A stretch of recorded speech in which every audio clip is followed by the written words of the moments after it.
Salut à tous et bienvenue sur la chaîne, on se retrouve aujourd'hui pour parler du nouveau film de Philippe Lachaud, Alibi.com 2, qui est tout simplement la suite du premier film qui porte exactement le même nom. Le film va durer aux alentours des 1h28 et il est sorti en salle le 8 février 2023. On va y retrouver le casting habituel, c'est-à-dire toute la bande à Fifi. Didier Bourdon et Nathalie Baye vont reprendre le rôle qu'ils avaient dans le premier. Et on a également Gérard Jugnot et Ariel Dombal qui vont venir rejoindre le casting. Gérard Jugnot avait déjà tourné avec eux pendant le premier film de Philippe Lachaud, Babysitting.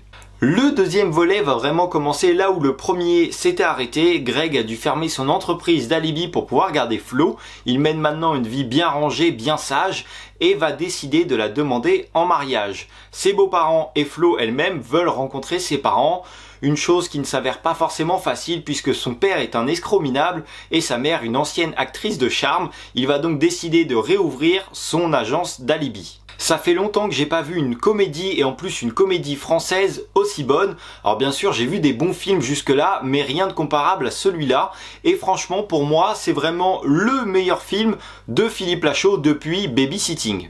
Après avoir vu les bandes annonces, j'avais fait une réaction sur ma chaîne où je te disais que j'avais un petit peu peur d'avoir vu toutes les blagues du film dans la bande-annonce et que j'avais peur qu'on te resserve vraiment le 1 tel quel sans avoir été cherché ailleurs. Et je suis très content de voir que je me suis complètement trompé. Et donc du coup, très bonne surprise parce que j'ai vraiment adoré le film, j'ai rigolé du début à la fin et j'étais pas le seul, toute la salle de cinéma a vraiment apprécié le film. Les blagues étaient bien travaillées, elles étaient bien amenées et puis ce qui est agréable c'est que c'est pas quelque chose que tu avais déjà vu ailleurs, même si certaines, forcément dans tout le film il y en a où tu t'y attends, mais même avec ça, j'ai quand même rigolé. Il y a pas mal de références au premier film Alibi, on a vraiment repris quelques passages qui étaient cultes et on les a retravaillés pour pouvoir les inclure dans le 2 et y faire un petit clin d'œil. Tu as également des clins d'œil sur d'autres films comme par exemple le Titanic, il y a une petite maquette qui vont faire couler dans la piscine et puis tu as des petits pics qui sont lancés par exemple à l'émission Rendez-vous en Terre Inconnue qui prend une petite cartouche gratuite dans le film. Tout au début du film, on va commencer par te rappeler ce qu'est Alibi.com et j'ai trouvé ça très bien, comme ça si tu n'as pas vu le film, tu peux quand même regarder le deuxième. Et puis un autre point qui était bien, c'est qu'on n'a pas repris les images du premier, on a vraiment tout retourné pour le deuxième avec des nouvelles histoires et des choses qu'on n'avait jamais vues, donc c'était très agréable à voir.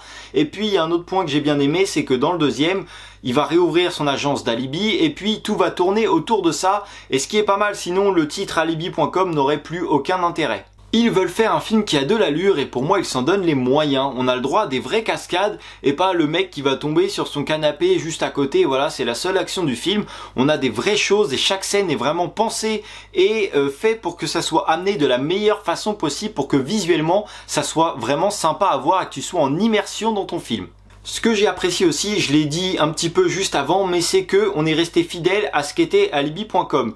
On a vraiment repris les bases, on a viré tout le reste et on a reconstruit un nouveau film autour de ça. Donc ce qui fait que tu as un film nouveau qui est mieux que le premier, mais tout en respectant les bases de ce que tu avais créé la première fois.